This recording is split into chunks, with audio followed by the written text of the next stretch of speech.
Greetings, friends, and welcome to another episode of The Mistake Zone, your weekly dose of our lives and the mistakes within them. My name is Jaren Wade. Joining me, as always, one of my best friends in the whole wide world, Matt Alba. Hey, Matt.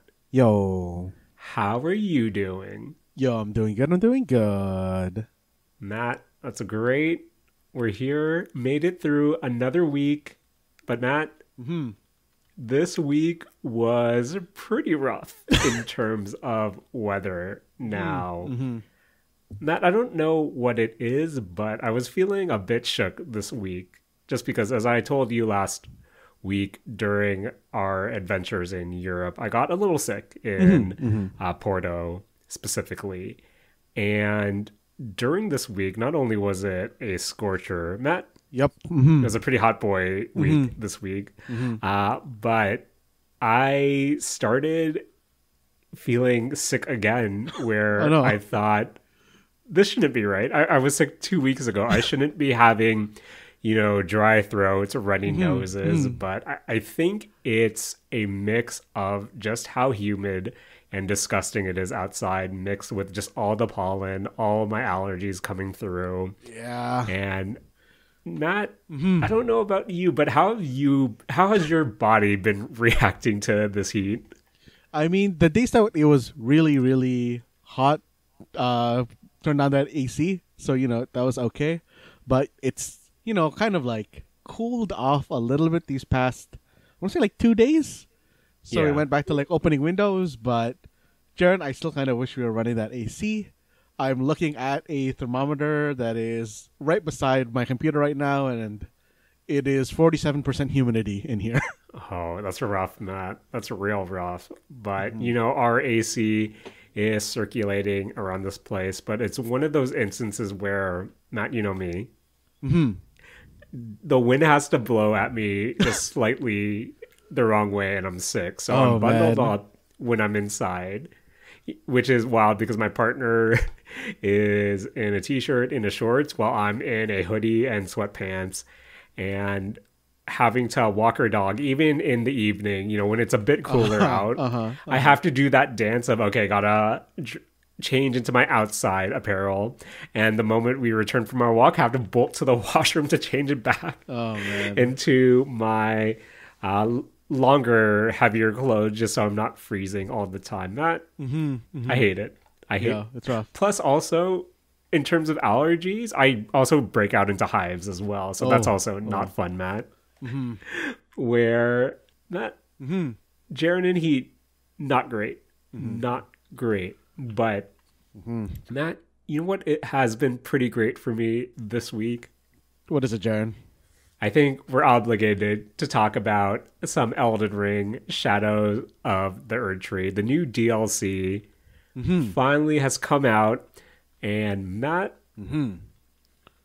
I want to say it's like riding a bike, but Matt, stop me if you've heard this before. Okay.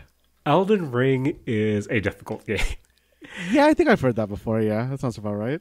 And so I've only played 10 hours of Shadows of the Erdtree so far. I've only fought 2 bosses and have explored just a bit of the new map. So this is a new DLC.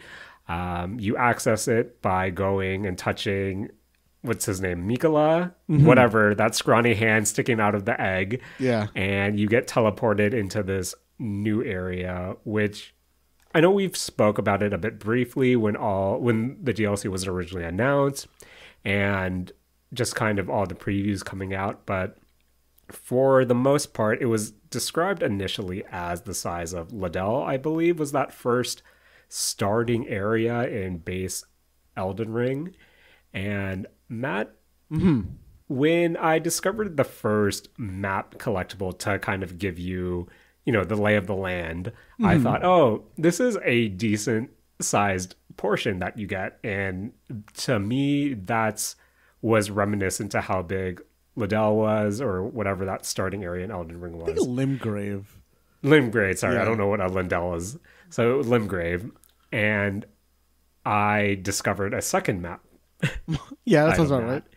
And the map expanded notably, and I was legit shook because this is indeed a beefy boy like piece of content, Matt, where it's still Elden Ring, but at the same time, it's really reminding me of that zeitgeist of when the original game launched, where I have a few friends also playing it as well. And it's the whole, okay, daily check in, what happened, where I went northwest. I have friends that went south. I have friends that went east. And it's just that, I don't know, excitement about, oh, this game's just a playground for you. It's for you to explore, and by the end of the day, your daily log of your adventures will differ from pretty much anyone else or anyone else you know playing it, which has been, it's just nice to come back to that feeling, Matt. And for me personally, as I said before, I've only fought 2 bosses, one being the dancing lion, which I feel like everyone has been talking about. I feel like every VTuber that I've watched play the DLC has fought this thing already. And Matt, I finished when I discovered this boss, I was playing along with some friend, and since we live in a post seamless co-op Elden Ring mod age, not playing this game with a pal, even if it is the traditional multiplayer in a sense, totally changes the dynamic of the game in general, just because it does feel less terrifying for a mage boy like myself, where, shout out to my friend who did that area the night prior, but he was being a pal and letting me take the lead when I was asking, oh, should we go up and down? Not really giving any solid advice, just because he knows that, oh, I'm also exploring for the first time. So, doing me a solid. We get to the dancing lion, and that was such an eye-opener, because I immediately walked in, tried to comment Azure it, and immediately jumps out of the way. Oh, damn.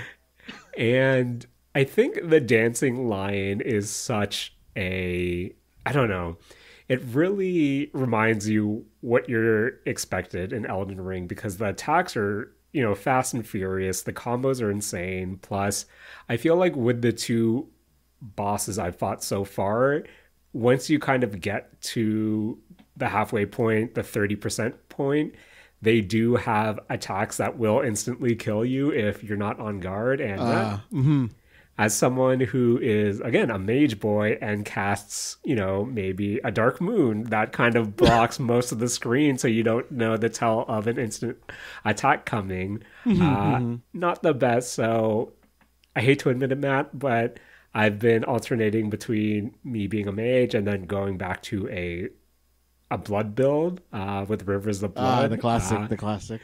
So anyway, for me to choose, Matt. But I think another aspect that I didn't really talk about when we had our Elden Ring episode, it's just kind of that reminder of how much I love the user left messages in the world. Of course, Matt, most of the time I'm running into Fortnite messages, which of course I am. The classic.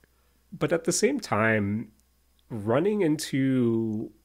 been noticing a lot more messages of, hey, go down here, but first go behind, chest behind. Like, you don't really think about how much helpful tips are being left, just because for the most part, it's a lot of memes still. But I am running, at least I'm more aware of all the helpful tips that people are leaving, especially with them using the mode of, hey, don't go through here, and then maybe just like pointing behind me. So that's also something I've come to appreciate as well. You're praising them, right, Jaren? You're praising them? Of course, Matt. I'm praising every Fortnite. I'm praising... You know what I don't praise, Matt? I don't like the leaving a message in front of a door and saying, oh, you don't have the right. I always hated that one, but it's comforting knowing that it's still there. In in terms of new content, as I said, Matt, I'm still using everything from the first game, but I did discover the new monk weapon, at least. I know I've run into a few of the newer weapons released in the DLC, but I immediately equipped the monk stuff to do the more hand-to-hand combat. And Matt, I'm scouring Nexus mods the moment I finish the DLC to find me a One Punch Man mod because, Matt, in my sick and twisted brain, you know what my perfect DLC for Elden Ring is? I know this would never happen, but I want a isekai power fantasy where you have a high school student who gets, for some reason, teleported into the lands between, like a normal modern day high school student who can one punch everything and auto parries everything. I feel like that should be law, Matt, where every DLC for a Souls Light has a isekai DLC baby mode. Honestly, Jared, for some reason, that's just making me think of Saints Row 4. Yeah, but Matt, Saints Row 4, as crazy as Saints Row 4 was, not anime enough. Not anime enough for me. But, yeah, so that's really been my time so far, just kind of exploring, seeing where I've come across. And luckily, Matt, I know some people on the PC side, not some people, because I know checking the store page for Elden Ring right now, I think it was hovering between very positive to mixed at some point, just because PC performance, I feel like your mileage will vary. I know I've seen a lot of people saying that it's working fine for them. Thankfully for me, not gonna lie, Matt, day one, I did see some stuttering. This is after I've updated my drivers. Had some kind of slowdown where that wasn't great, but after I think resetting the game, it was pretty solid for the most part. But I have been seeing a lot of people report some, less than stellar performances with seeing threads about people going, oh, my game's slowing down, and all of a sudden trying to speed up to catch up to what's happening right now. So I'm hoping that all gets sorted out to the people affected. But again, thankfully for me, after just some day one hitches, I'm not sure even if it was patched out or if it was just something running in the background for me that caused it. But yeah, other than some stuttering day one, I think it has been running pretty good for the remaining of the time I was playing it. But yeah, Matt, it's still Elden Ring. It's still hard, but at the same time, that feeling of, learning the boss's tells and finally overcoming that mountain, Matt, feels good. Still feels good. Feels good. But at the same time, not liking how I can't comment Azure everything because, Matt, that's the best part. That was the best part. But hopefully some other cheese strats come out. But Matt, I know I asked you pre-release if you were going to jump in some time. How are you feeling on the Elden Ring train right now? Jaren, I started a new character to, get my legs back into this game. And I think I'm going to, go for a build that isn't just casting magic into fair. The bosses, but I think I am just going to go into a build that's going to cast magic into bosses, but hopefully less than before. But I don't know. I think this DLC looks very interesting to me. Like, I am very intrigued in particular by the fist monk weapons. Yep. Just because, it looks cool. Jaren, I loved me some Absolver, and anything that lets me do some punches is really appealing to me. And the perfumer weapon actually looks very interesting to me. I haven't run into it. Matt, what's the pure perfumer weapon? It's kind of just like perfume bottles, but when you're attacking, you're basically just waving your hand and almost I guess depending on what the element type of the weapon is, gas comes out and hits them. It's not a very long range weapon. Right. I think the range is maybe about a short sword's range. It doesn't really go that far, but I don't know, it looks magical to me, and to have a more melee oriented magic weapon seems very interesting to me. Yeah, that sounds really cool. The only thing that really got me, Jaren, was that I hadn't looked at all at what the price for Shadow of the Erdtree was, and when I saw it, I like balked at that price. Like, I was legitimately surprised that it is $53 Canadian. Yes. And it's not a boy. low number, Jared. That's not a low number. I admit that, but it does feel like it's a beefy boy amount of content. I think one thing I do have to mention, Matt, and it's kind of throwing the mental,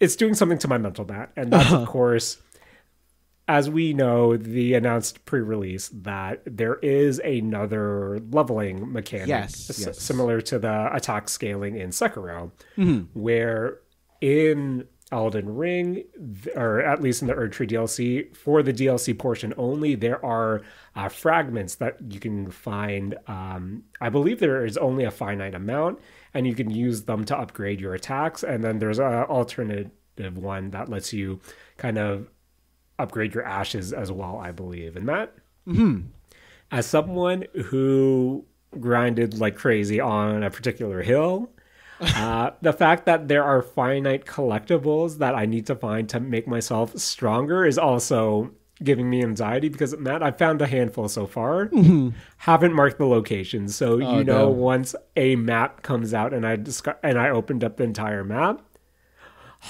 it's me retraversing these areas once again to make sure if I have something or not.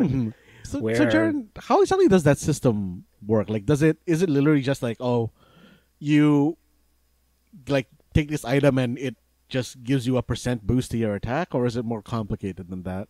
No, you find an item, whether it be, the fragments for your attack or whatever the ash thing is called for, I guess, your ashes. You collect them. Then when you go to your bonfire, or whatever the Elden Ring bonfire is called, there is a new menu option that lets you kind of spend it, similar to what we saw in Sekiro as well, where the first power up it costs 1 fragment, and then the next one will be 2, the next one will be 4, and so on and so forth. I see. So it's not super in depth, but again, I believe there's a finite amount of them to collect, and as someone not keeping track of them, this is going to be a pain moving forward. And of course, Matt, it's that mental capacity of, found this big boss, can't beat it right now because it jumps out of the way when I come and azure it.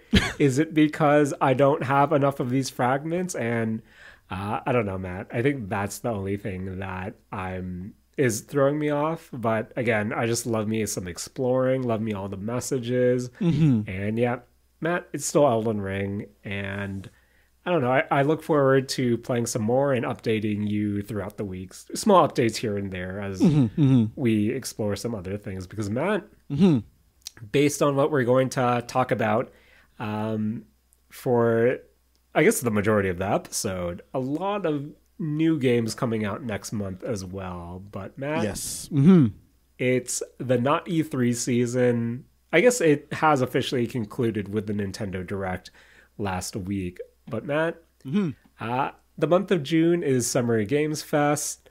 It's not E3, but a lot of announcements to come out. Some shows from Sony, starting it off at the end of May. Then we had Summer Games Fest, the Xbox Showcase, and then the Nintendo Direct. I think those were kind of the bigger ones. But, just plenty of announcements. I know there was also another Steam Next Fest that we missed out on. Yeah. So, but, Matt, there's going to be another Steam Next Fest. But... Matt, should we start it off with the first of the events to happen towards the end of May, which was the Sony State of Play?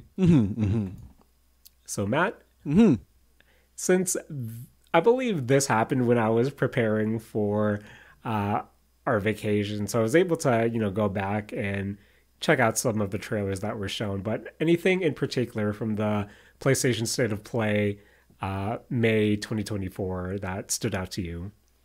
I think for me, the thing that stood out the most, because I had never, actually seen it before, is Ballad of Antara. Yes. And Jaren, I have no idea really what this game really is. It does just look like a third-person action RPG. The kind of cinematicness of it in that trailer was really appealing to me. and I don't know, the style of it looks really good. I can't tell if this is going to be Souls-like in combat or not. Fair. That was also something I couldn't tell. But Matt, Mm-hmm. IGN reported that this is a brand new IP developed by Tipsworks Studios, and in the PlayStation blog post, they noted that the game will try to achieve, the highest fidelity and be a free-to-play title. Now, Matt, Oh, I'm I know surprised it's free to 2020. play, actually. Yep, it's 2024, and we know the kind of landscape of the free-to-play. I just, I don't want to say genre, but the free-to-play moniker can result in some really hefty expectations, but some skepticism. But kind of with nothing really being announced so far, and kind of watching the trailer, how do you think this free to play? How do you think Ballad will handle free to play? Jaren, looking at the trailer now with the knowledge that it's going to be free to play and seeing how many, I guess, like, it looks like there are different characters, I'm now suddenly very worried this is a gacha game. Matt, Hmm. was Genshin Impact a mistake? Jared, I always look at Genshin Impact and like Honkai and like everything within that like group of games. The Hoyoverse? Yeah, the Hoyoverse, and think I really want to play this, but I don't want to get sucked into this ecosystem. It looks really fun. I just don't want to go into a gacha game. Where, I don't know, with their next game, ZZZ coming out, I think even next week, or maybe that's their early access or something. I didn't sign up, so I didn't get an invite yet. But for some reason, I think back to the year, this was the pandemic, right? Where, Genshin Impact came out, and I literally played that game every day for like a year straight. And as much as Genshin Impact has set a particular standard when it comes to kind of free to play quality, that I don't know what it is in particular, but just thinking back about my time and all the characters I was able to collect, it still makes me feel a bit, it gives me some tummy rumblies, and I'm not sure why, where I feel like, I guess with my personality, Matt, you know me, I'm a free to play fiend, but if something of that high quality were to come out again, I don't know what I would do with myself. So I think that's like also what's like stopping me, because I know my personality is that I am going to want to dump money into it at some point, and I don't want to take that first step in. Oh man, Matt. Speaking about free to play games that were shown off on the PlayStation State of Play, Matt got another look at Infinity Nikki. Also getting a beta test sometime in Q3 2024. Matt, Yes. You know me. I love love Nikki.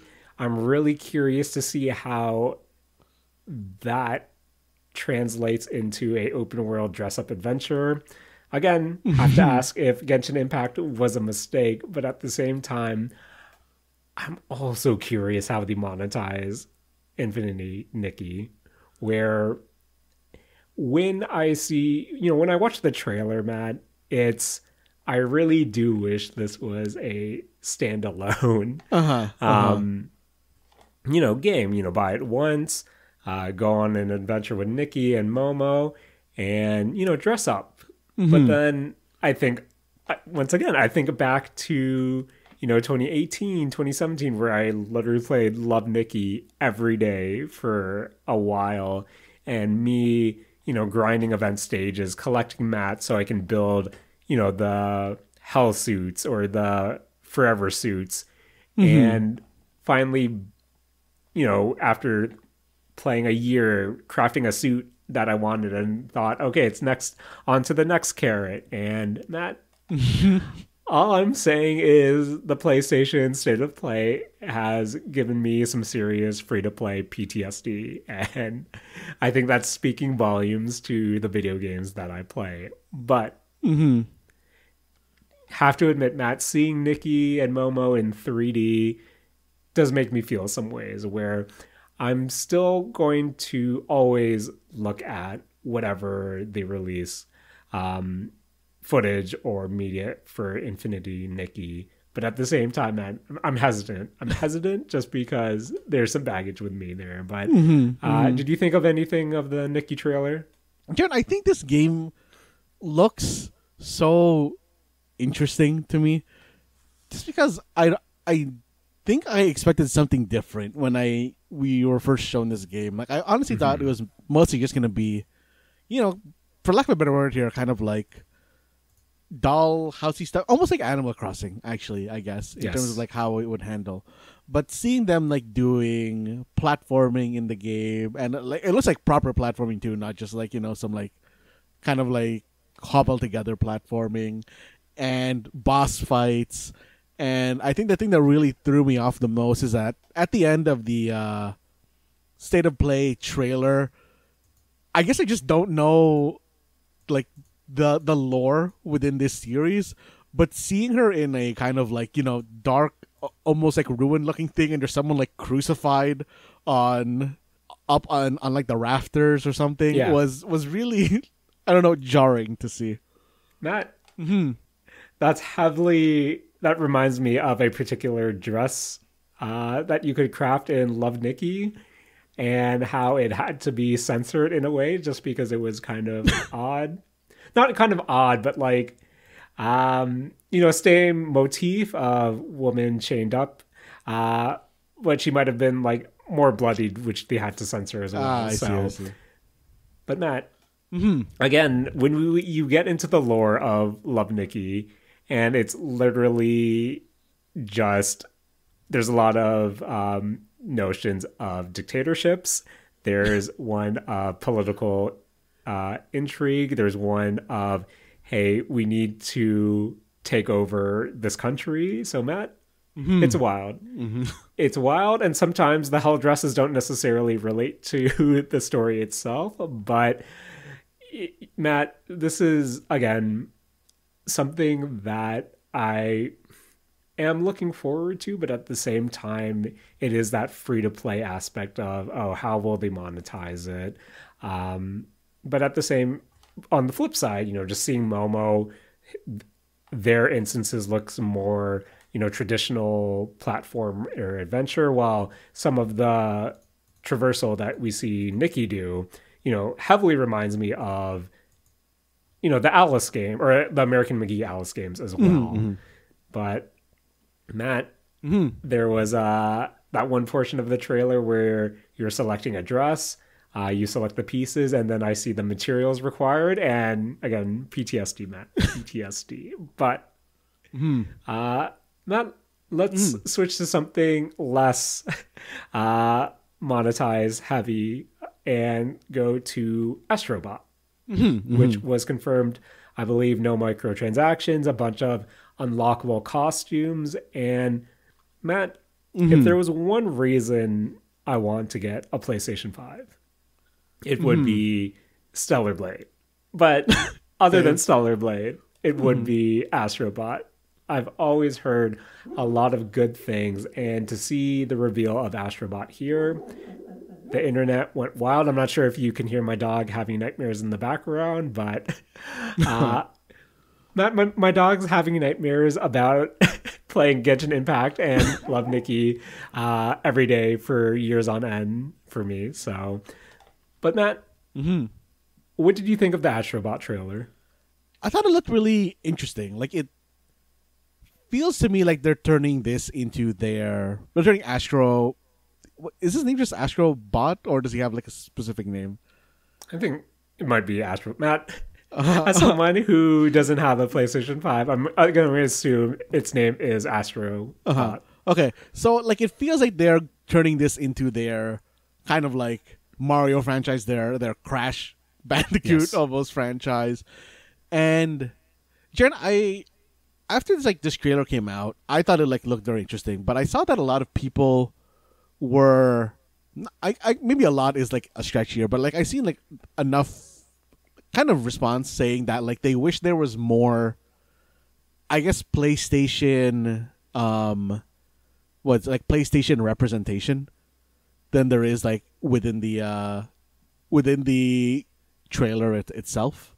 Oh, I feel like that's a weird criticism for it, especially when they did come out and say, "Oh, you'll have a lot of different PlayStation related costumes to unlock and stuff like that." So I think as a trailer, it just looks fun. Not Yeah, it, no, it definitely looks fun, but I think I definitely understand the appeal of like Astrobot not only being like a Mario, but also being a Kingdom Hearts, but for fair. PlayStation properties. Yeah, I guess if you wanted it to be well, I guess Astrobot is that celebration of PlayStation. But at the same time, I think as a trailer, it did enough to make me want to play it. And Matt, as someone who is being beaten down by savage bosses right now, I just want something chill, and Astrobot definitely does look chill. Anything else from the state of play to stick out to you, Matt? I mean, one thing that I do want to just like quickly hit is where the winds meet. This isn't like a new game. They have shown this before, but it is kind of just like a Souls-like game that has a kind of a Chinese mythology shell on it, and I don't know, it looks really nice. There are, I think, surprisingly a lot of these kind of Chinese themed Souls-like coming that like showed during all of summer game like Game Fest, like State of Play, Xbox Game Showcase. That I don't know.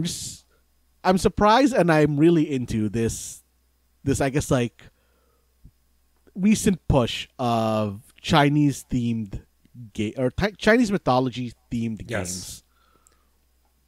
Yeah, definitely know where you're coming from, and it just really, I do love the added variety in general to the Souls-like genre.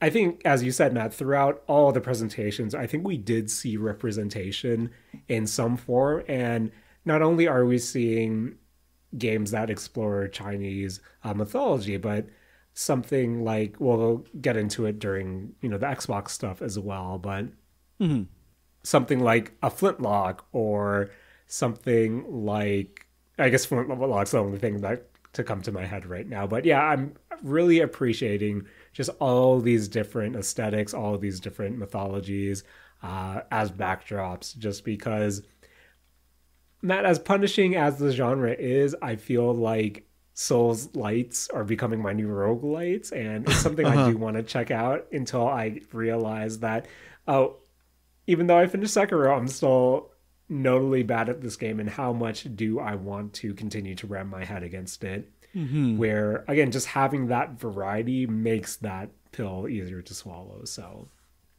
I think that's just me. But Matt, moving on from Sony to the Dorito Pope himself, Mr. Keeley's not E3, his Summer Games Fest. Matt, starting off with Lego Horizon Adventures, where I think it will never not be weird to me when a PlayStation published game appears on a Nintendo console. Yeah, that really, really threw me off when I saw that it was also in the Nintendo Direct. Matt, how are you feeling towards Lego games in 2024? I think Lego games still like have their charm to me. I don't really play the Lego games that often, but when I do, I always, have fun with them. But they are they are targeted to people that are like a third of our age. Fair, Matt. I don't know if again, maybe it's because I don't have a PlayStation 5 and I never really sat down with, the latest Horizon or even the first Horizon as well. I played a bit of it, but again, it was at that awkward time of, just fresh off of Breath of the Wild. Not sure if I'm ready to jump into another game this, but I think I'll always give Lego games, especially the licensed ones, just that it does look charming. And even here, seeing minifig Alloy and then all the different machines trying to kill her and kind of roaming around, I don't know, it looks charming at the very least, Matt. But maybe I'll get around to it one day, maybe not. But Matt, what else from Summer Games Fest stood out to you? I mean, quick hit again, just kind of going back to where the winds meet. They showed off Black Myth Wukong, which basically falls into that exact same category, which looks like really nice. And also another quick hit is Harry Potter Quidditch Champions. I am legitimately surprised that there is a standalone. Well, it's not like legitimately surprised that there's a standalone Quidditch game, but I wonder how a standalone Quidditch game is going to do. And I always wonder how they are going to kind of, within the game mechanics itself, deal with something like the snitch in Quidditch. Because I always feel like that's a very weird...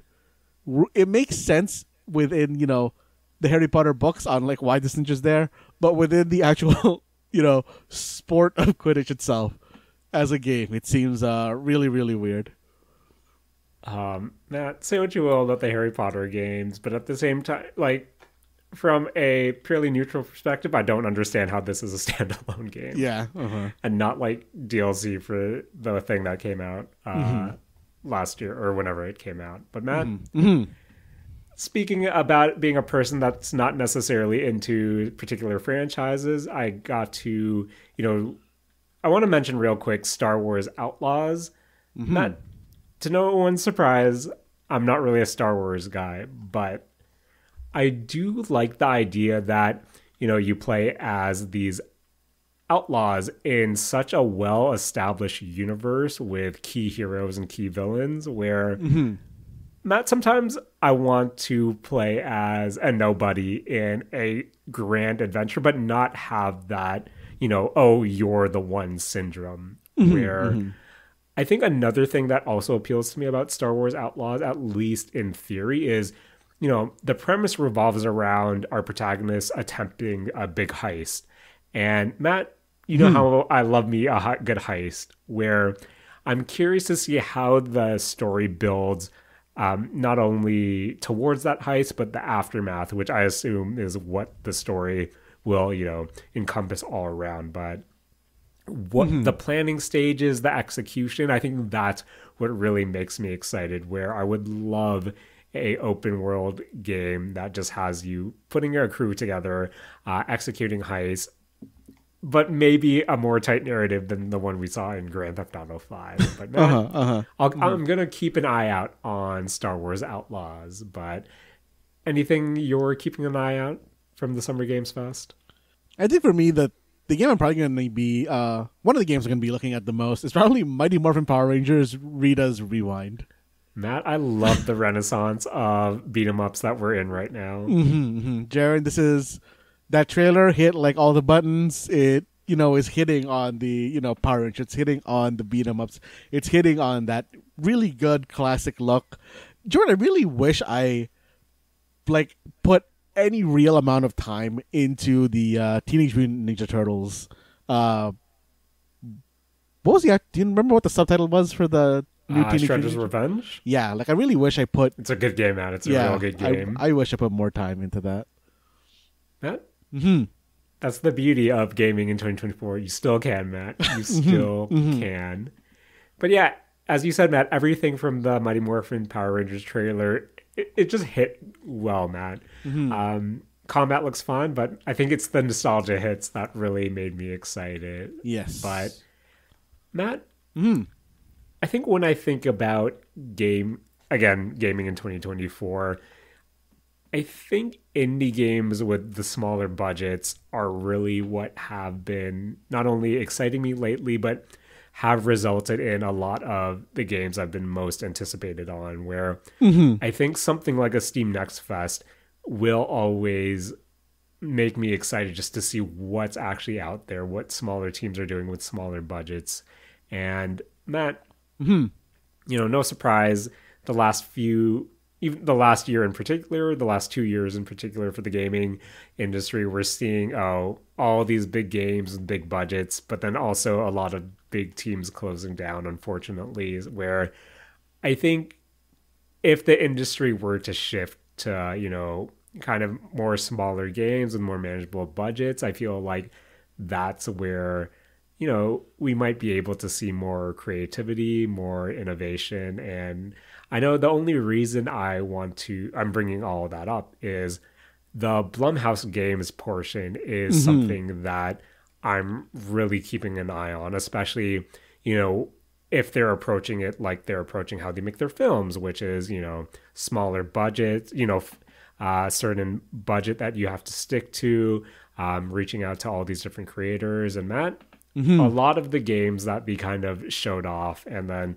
that they have announced on their website is something that made me really excited. And as much as I'm a baby and horror games scare me, I feel like a lot of what was shown or at least shared is right up my alley, where you have something like Fear the Spotlight, which, they describe as a creepy love letter to classic 90s teen horror, but it has that PS1 aesthetic that was really striking to me. You had something like Crystal Theater of Idols, which, Matt, initially gives me a BioShock feel aesthetic when I look at it. Yeah, I see that. It's the fact that, you're facing terrifying statues that come to life. Matt, a mechanic they describe about this game is players must sacrifice their blood to use as ammo. How do you feel about a mechanic like that in general in games? Jaren, I think that particular mechanic is the reason I so hate prop hunt. Oh, yeah. Jaren, the fact that you have to, spend life to shoot or attack really hurts me because, Jaren, I am not particularly good at aiming, and it makes me feel bad when if you don't lose life when you miss, I think I'm okay with this mechanic. Where I feel like with the spirit of, the announcement of these Blumhouse games, you have to think that there's going to be a quote-unquote story difficulty for something like this as well.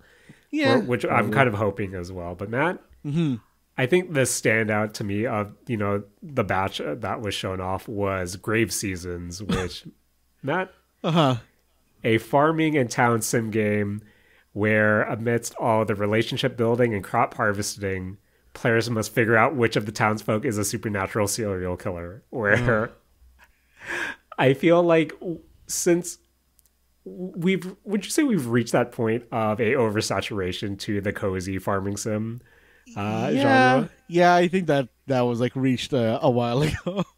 Where just that added element of gotta find the serial killer has instantly shot this up to the top of my most anticipated list.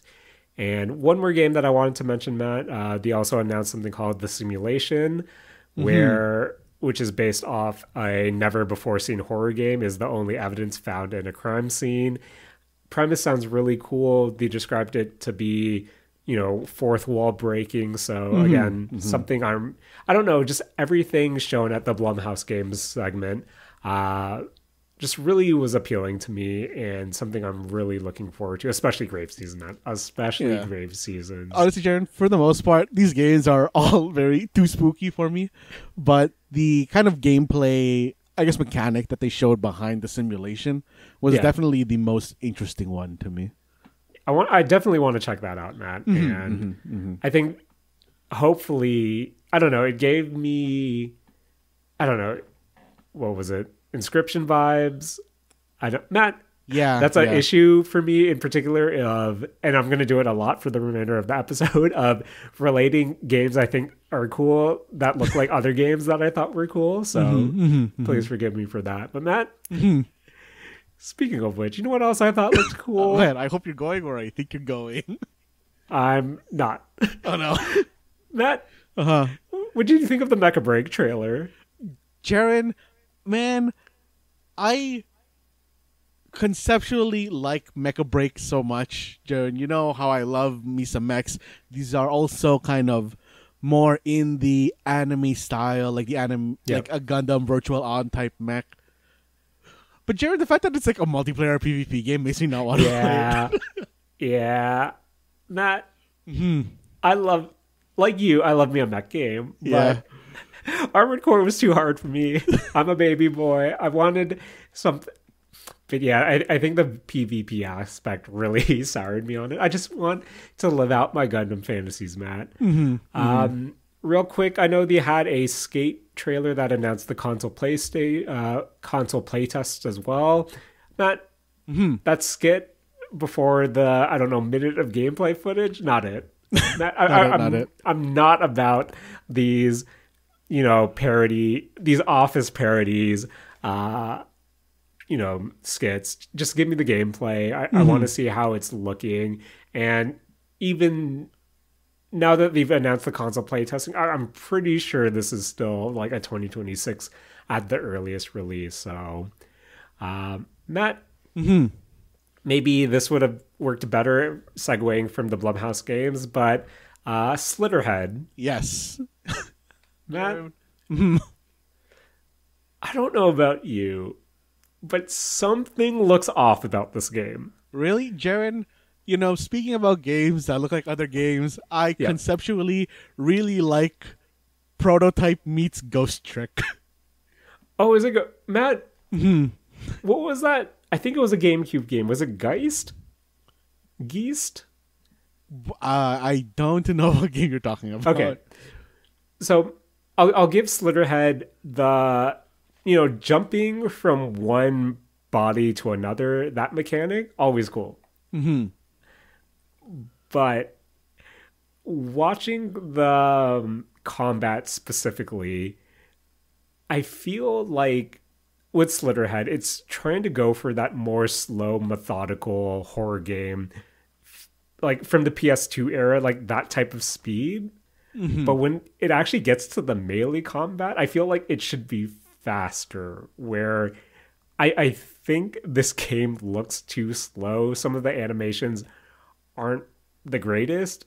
I specifically think about the minigun, the part of the trailer where it jumps into the body of the guy holding that minigun. I thought that guy shooting that minigun didn't look appealing to me. But I feel like I do want to check out Slitterhead eventually. But again, Matt, there's something about it's how fluid the combat is, or not fluid the combat is, that makes me feel PlayStation 2 B game type game, which might be what they're going for. But, I thought that's the feeling I was getting from this game as well. But Matt, my game of Summer's Games Fest. Okay.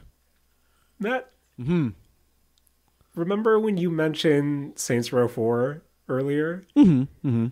I feel like, the last Saints Row game might not have hit.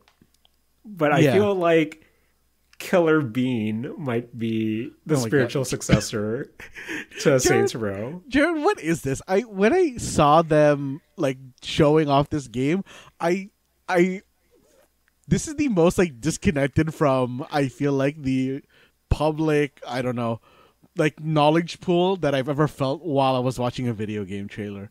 Is this just some meme that I'm missing context I on? honestly don't know, Matt. All I know is there was a bean that looks like a McNugget driving a car, going into Max Payne bullet time, and then he caught a grenade and then did a Vince Carter between the legs dunk to throw it back at whoever threw the grenade at it, Matt.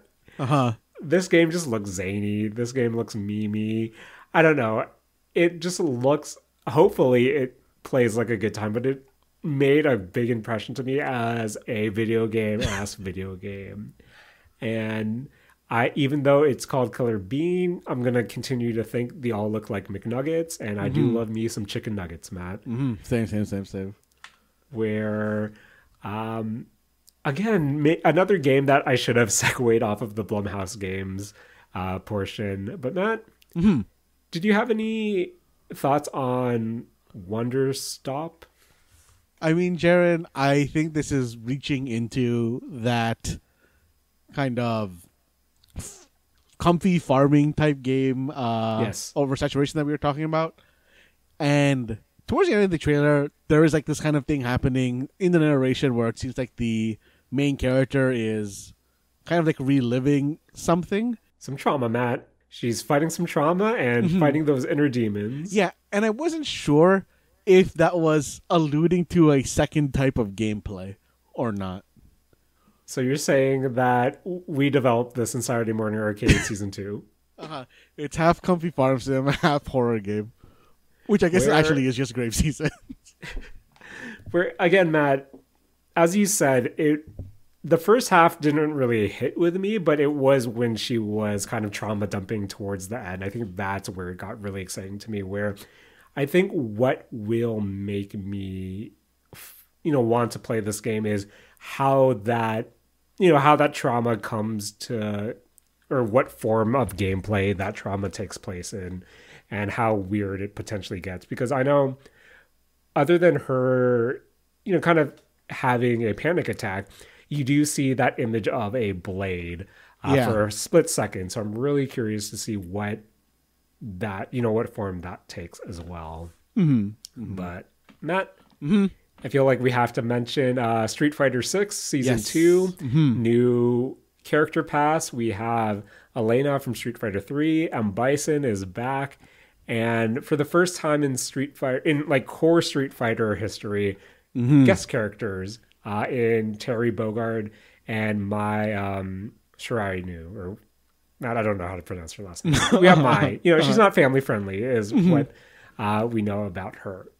But Matt, some Street Fighter fans not too thrilled at how, again, another season of characters, 4 characters to come out, in the span of a year's time, and half of them being guest characters when there is still a lot of fan favorite Street Fighter characters not in the game yet, where I understand some frustration, but at the same time, I think it's pretty cool. Matt, what do you think of the guest characters in Street Fighter 6? I mean, I think this is a very interesting, add characters to, having. I thought M. Bison was already in Street Fighter 6 for some reason. He's supposed to be dead, Matt, according to Street Fighter 5 lore. I mean, someone being dead in a fighting game doesn't really stand for much, I think. Fair.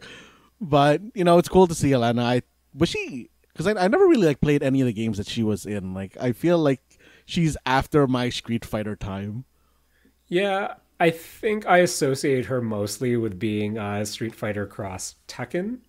She was in that. In Third Strike, right? Yes, she was a Third Strike character. Yeah. So nice to see her back. Matt, I do like the nods to her and Akuma being friends, whether that's canon or not. I hope that becomes canon in Street Fighter 6. I like the idea of Akuma being friends with Elena. But yeah, they also confirmed that all 4 characters will be integrated into Street Fighter 6's World Tour mode. So I don't know. I think it's going to be surreal seeing Mai and Terry in it. Actually, yeah, seeing Terry and Mai in the story mode, quote unquote, seems like kind of wild. Yep, as mentors as well. I think the only thing surprising to me is, these are SNK characters, where surprised there no Tekken character at the very least. But what can you do, Matt? Anything else from the Summer Games Fest that stood out to you? I mean, I think the only other thing that really stood out to me is something I think that was already announced before, but got its date during Summer Game Fest, is the Sakurajima, I guess, major update for Pal World. Which, I think I'm going to be jumping back in with our pal Noel. All right. Matt? Yeah. I should really jump back into Pal World. Oh, man. I am bad with money. But, Matt, I think it closed off, or one of the later games in the showcase was Phantom Blade Zero. And Matt? Oh, yes. So, Matt, this game looks so stylish. Where I know IGN has a 10-minute gameplay video that I didn't watch, but the trailer was enough to sell me on. Not only did we have wall running, we had fluid, fast combat. Yep. I think it was the Jade Dancer enemy, just the back and forth between the protagonist and that I'm assuming is a boss.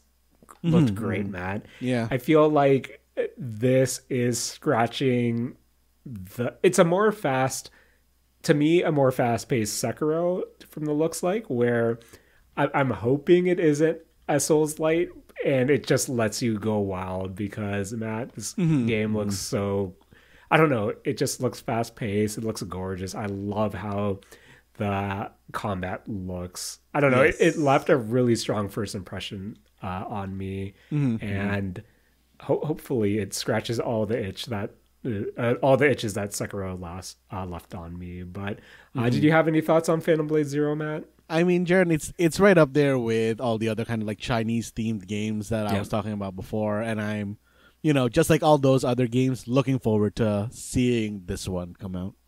Same.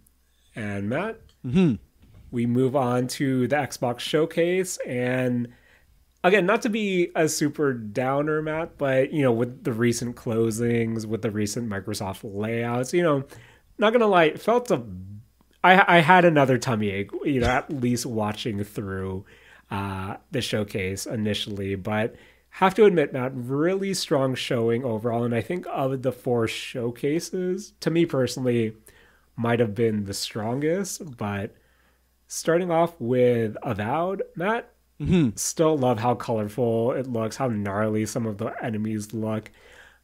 This was a story trailer. We got a glimpse at all the different, for lack of a better term, factions or sides, or who you can align with. But one part in particular, Matt, of this trailer, it was when you had the character closed the book they had to do an AoE attack. Had to rewind it because I thought they were firing a shotgun. But yeah, man. Matt, how did you feel about the Avowed trailer? Jaren, whenever I see Avowed, it always makes me think, damn, I should really go finish Pillars of Eternity.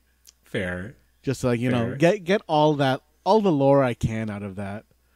And Jaren, I hope, I feel like this is maybe like a downer thing to go into Avowed. I hope Avowed is good. Same. Because I don't know. Matt, Obsidian will always have a strong, a special place in my heart because I love New Vegas. But at the same time, Outer Worlds? Wilds? No, Outer... Their take on Space Fallout. It was Outer Worlds, right? Outer Wilds was the... Yes, the Outer Worlds. The other game, yeah. Outer Worlds didn't necessarily hit for me, where visually Avowed looks gorgeous, but at the same time, I'm hoping it's good. Like you, I'm hoping it's good as well. You know what else I hope looks good or ends up being good, Matt? I thought the Fable trailer nailed the vibe. I know this is coming from Playground Games. I was hoping for a I'm not sure. Was there any game? I don't think there was gameplay footage in here. I feel like I've never seen gameplay footage for the new Fable game. Yeah, same. Where, again, it's nailing what I want out of, I guess, dialogue, character, humor. But I want to see more of Fable. So it was nice to see, just the rating at the very least. But at the same time, I want to see some gameplay, Matt. I want to see some gameplay, but... You know what we did see gameplay of, sort of, Matt? Not sort of, but you know what we saw? Some Doom, the Dark Ages. Oh, man. Matt? That shield looks so sick. Man, Jaren, that was a really, really good trailer. It makes sense, too. I know this is technically a prequel to 2016, but Matt, Doom, a Doom take on medieval, that aesthetic, heavy metal as heck, Matt. So cool. This looks like such a nice game where I'm really excited. Matt, were you a big fan of the, Doom 2016 and Doom Eternal? I never finished. I don't even think I played Eternal. I played the 2016 one for a bit, but I never finished it. But I did have fun playing it. And honestly, Jaren, this looks like more of the same, but with a blunderbuss instead of just a normal shotgun. Yeah, I don't know. I feel like it's really nailing the aesthetic and really good trailer overall. Matt, you know what also I was pleasantly surprised by? But I still also have that, cautious optimism towards. What is it? I know we've been hearing some, stories about how they had to bring in Crystal Dynamics to help, how... development isn't going as great as it should be. But Matt, I thought the Perfect Dark trailer was made me excited and hopeful. But at the same time, similar with Val, I hope this game is good because Yeah. Matt, if this is Mirror's Edge meets Hitman meets Dishonored, then I'm in. Matt, what did you think of the Perfect Dark trailer? I mean, I thought it looked like really good, and I do kind of still have that, I think, similar feeling to you, where I hope it is going to be good, because Yes. I feel like based on that trailer, I can also see it going very, very wrong in terms of like how it ends up playing. But it's nice to see Perfect Dark back, and also see Perfect Dark in that, what do you call it, Nintendo Direct as well, that they're bringing it onto Nintendo Online. Fair. Matt, if there was one trailer from the Xbox showcase that I watched multiple times, I have to admit it was South of Midnight, where this is from Compulsion. They did We Happy Few. And again, Matt, I love traversal. When the protagonist Hazel, she does the grappling hook and then she goes into a glide. I thought that looked really smooth. Combat looks, fine enough where I think it could be a pretty good hack and slash. And if you're able to mix in some of that traversal mechanics as well with some boss fights, I think that would be pretty cool. But Matt, do you like that stuttering visual effect similar to Spider-Verse? No, not really. I thought I wasn't sure if when I saw it, if maybe my computer was just buffering this YouTube or the stream like really weirdly or not. But yeah, like it's kind of like not a effect I like. But stylistically, I really like this game. But I think my big worry about this game is that it's also giving like a lot of Forspoken vibes.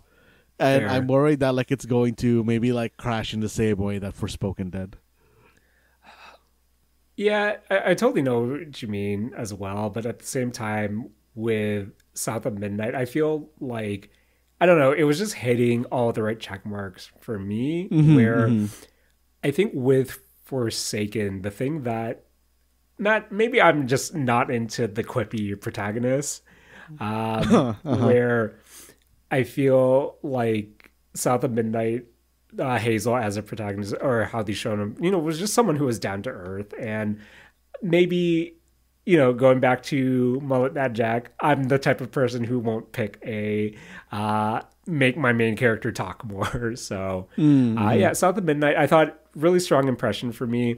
I do think it was jarring, that stuttering effect. And then you go into a more smoother gameplay, but I guess for gameplay purposes, you have to. But that, from the team that brought us Sniper Elite, we have Atomfall, or we have Fallout at Home. Matt, I don't know. I'm looking forward to Atomfall. I think the trailer also made a strong impression, and I don't know. It could be British Fallout, which I think could be nice.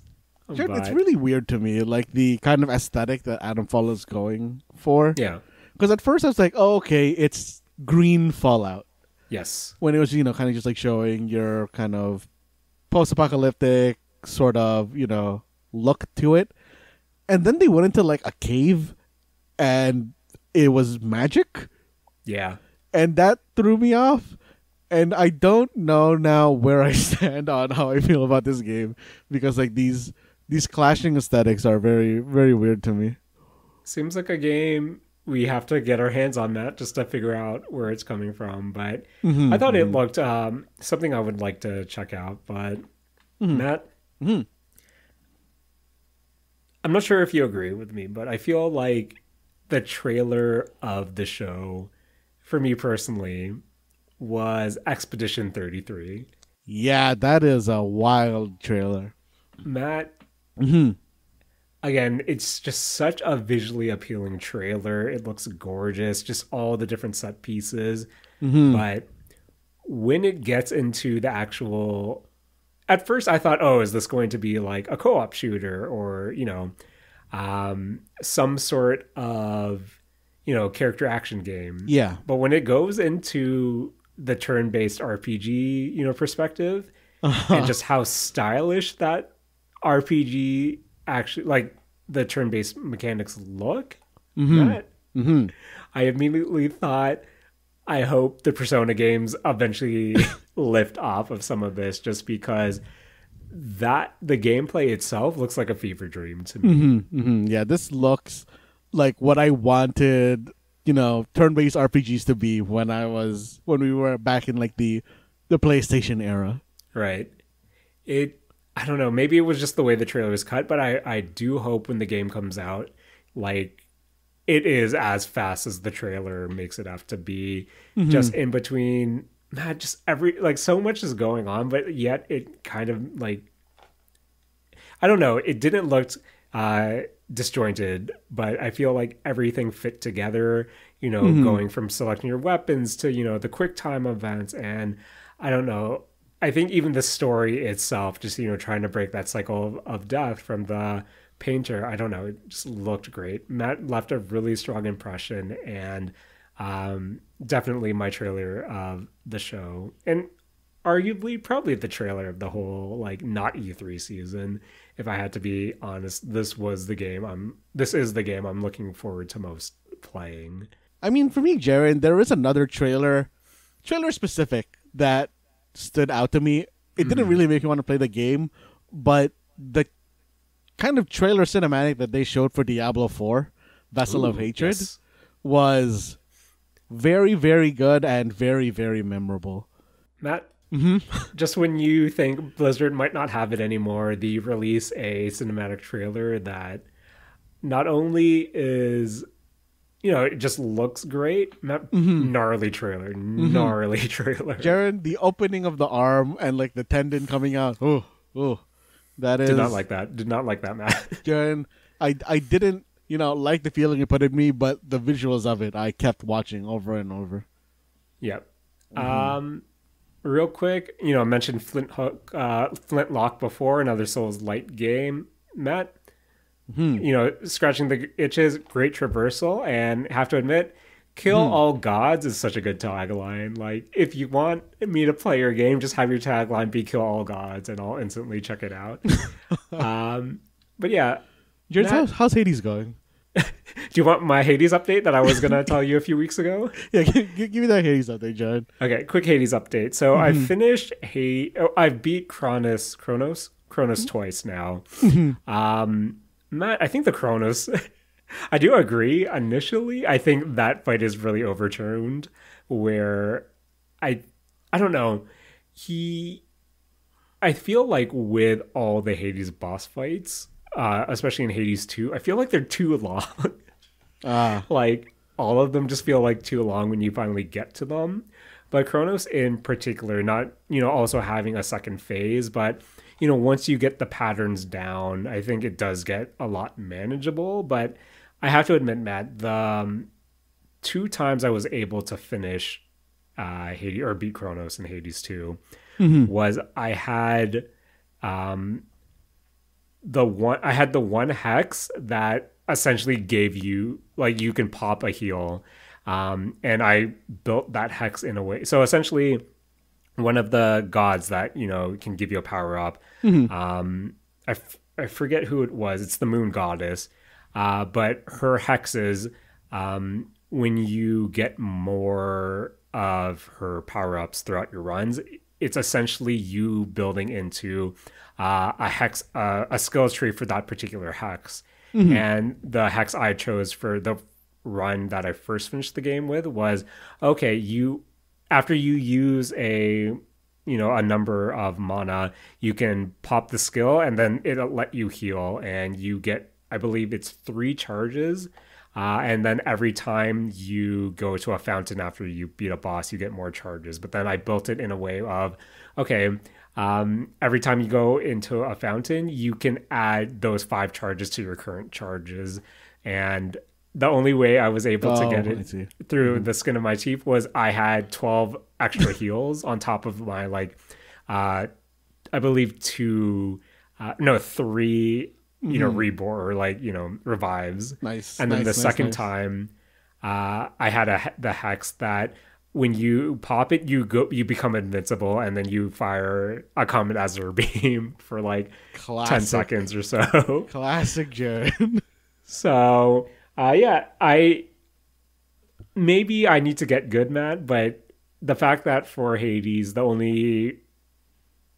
my only successful runs is I had hexes, makes me feel some type of ways. But yeah, I think the Kronos fight at the beginning is so, especially since it is the last fight and it has 2 phases, where the first couple of times I got to him, I thought, okay, that first phase took all my resources, and then when the second phase starts and then there are some insta kill moves again, it's definitely something that once you get the rhythm down is manageable. But Matt, beforehand, I don't know, it's still brutal the first couple of times when you get used to it, like a Souls boss, as I mentioned in the top of the show. But yeah, I feel like the fights are too long, but still liking it, Matt. There's still some weapons that I just don't like too. So that's my Hades 2 update. I'm still playing it on and off, but Elden Ring has my attention right now. But you know what also has my attention, Matt? What is it, Jaren? Mixtape. Oh, man. Matt, Jaren. I love me a good coming of age story. And just, you know me, Matt, I love music. Just everything about this trailer, about, having that last perfect summer with the homies. I don't know, man.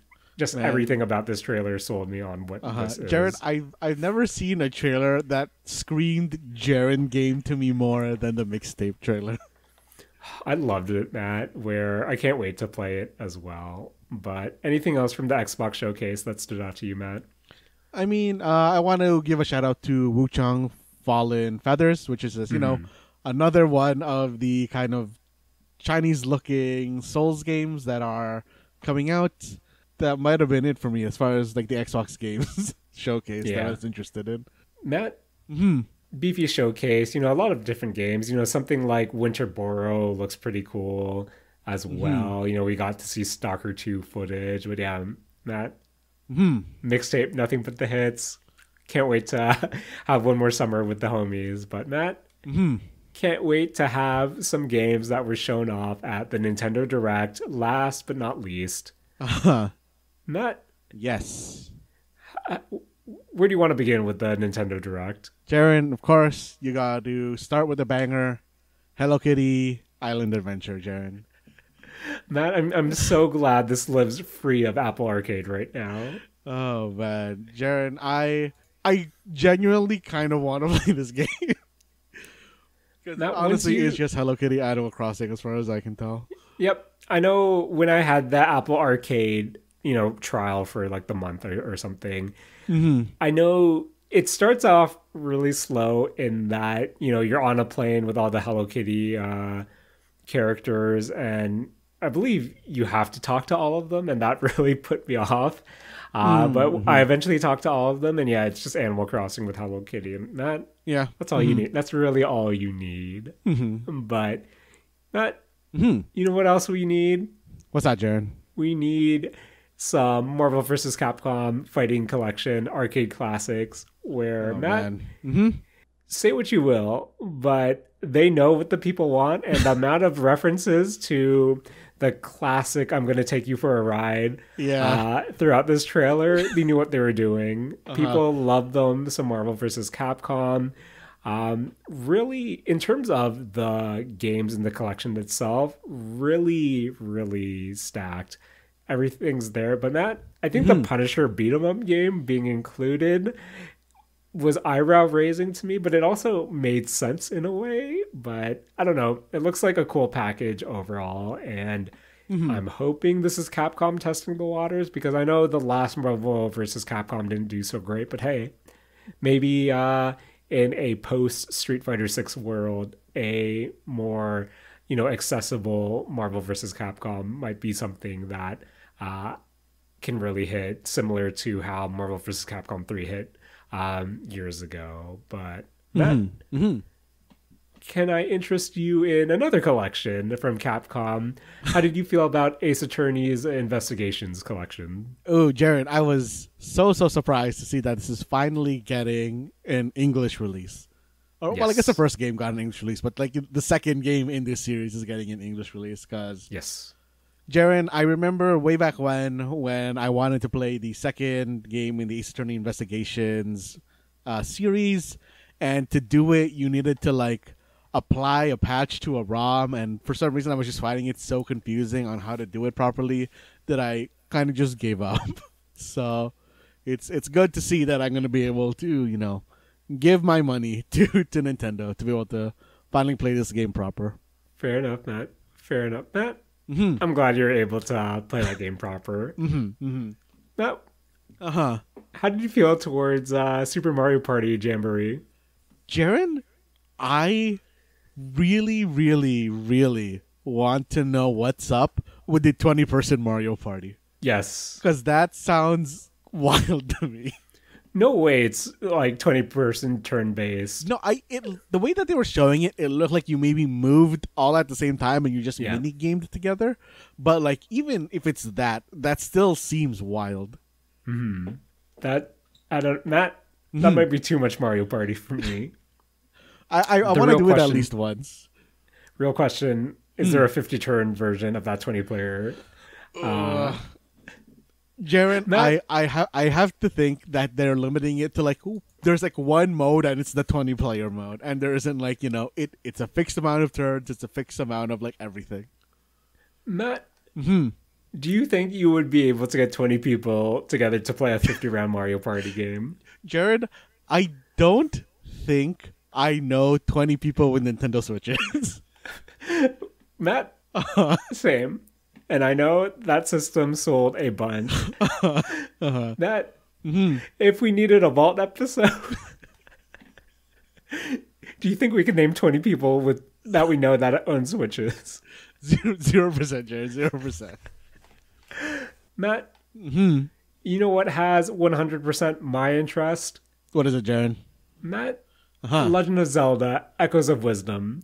Jaren, man, when I saw this game, I was like flabbergasted that it wasn't the closer of the Nintendo Direct.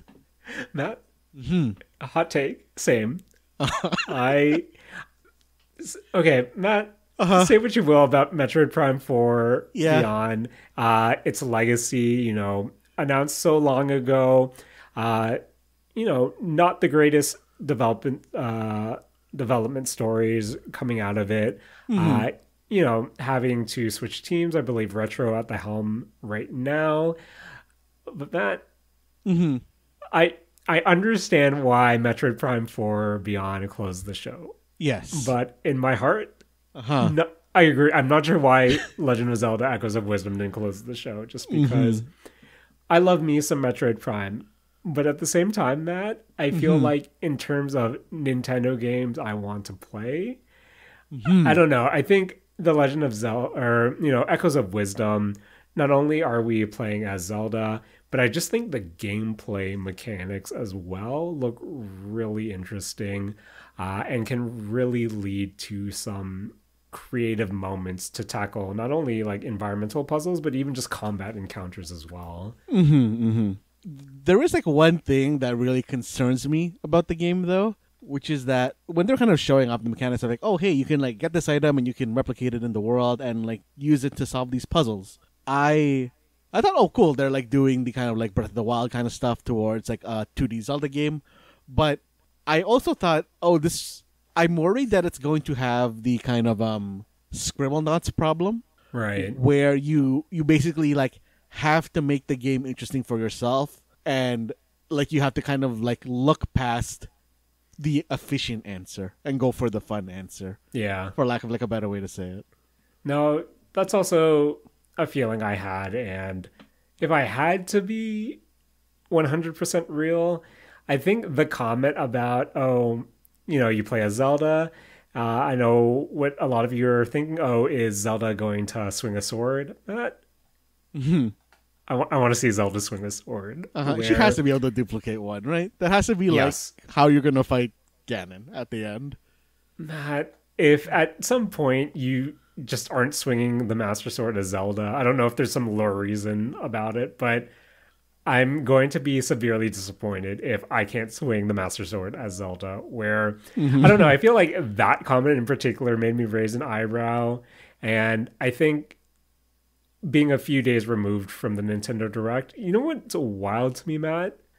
How come we never got like a Sheik game where it's whether like a stealth action game starring Zelda doubling as Sheik, where I don't know, I feel like it's cool that Zelda has all of this, like the gameplay behind Echoes of Wisdom, you know, just the magic aspect and the creativity. But at the same time, Matt, I want to see Zelda swing a sword, and I don't know, maybe I was just thinking of why we never got a Sheik game. I don't know. Jaren, in my head, the Sheik game lives in the universe where StarCraft Ghost was like a really popular thing.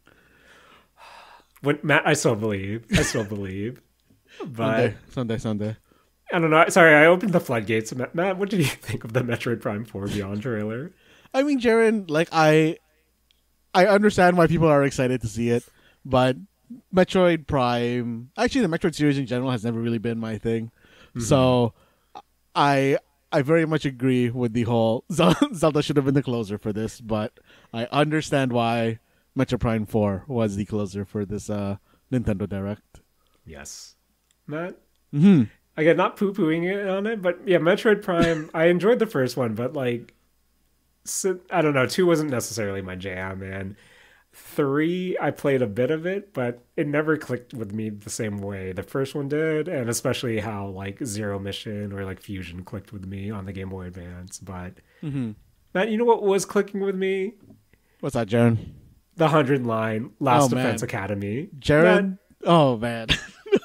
Did you see how the development team is riding on the success of this game because they're putting their lives on the line for it? Jaren, I hope this game is good. I'm looking forward to, you know, jumping back into the pseudo Danganronpa universe.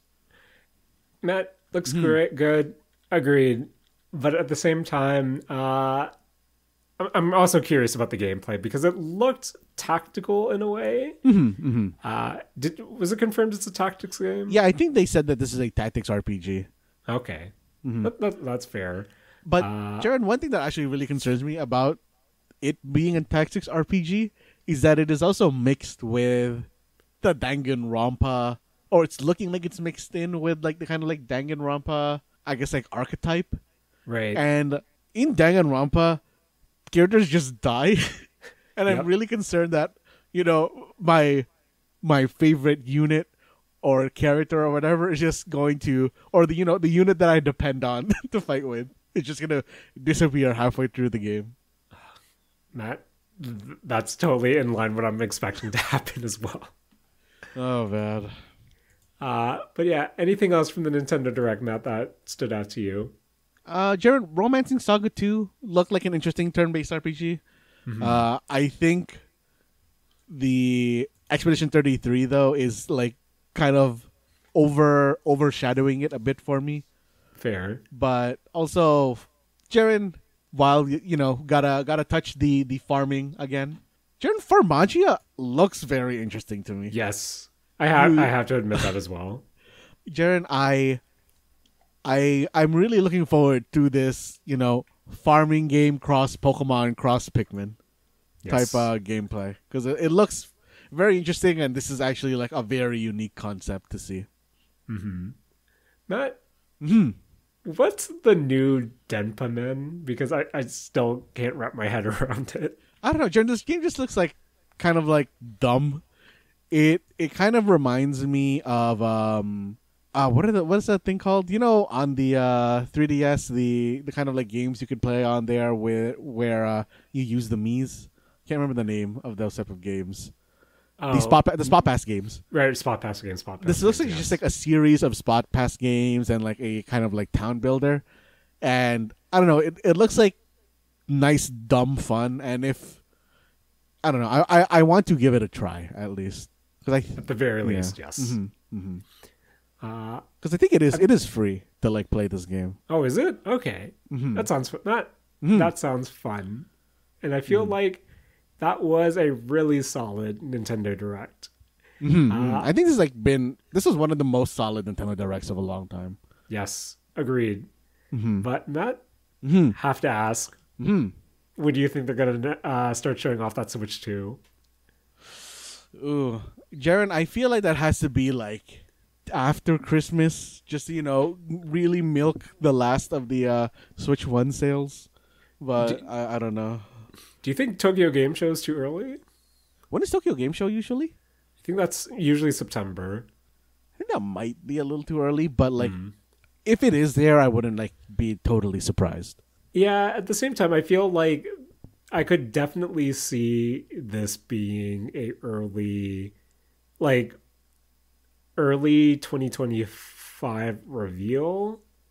And I don't know, I'm thinking around May, June release if they have if they have the logistics sorted out. But that's just me.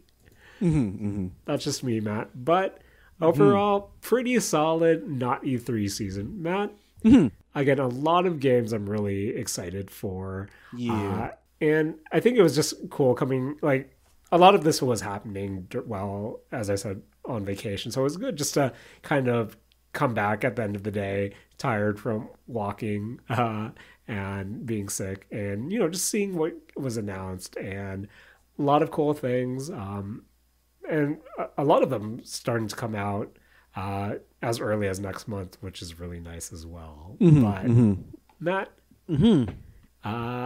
pretty beefy boy episode, but can't end the episode without a certain Don't Match Me challenge. Matt, what do you have for us this week? Jaren, of course, this Don't Match Me challenge is based on the Summer Games Fest kind of series of presentations that came out.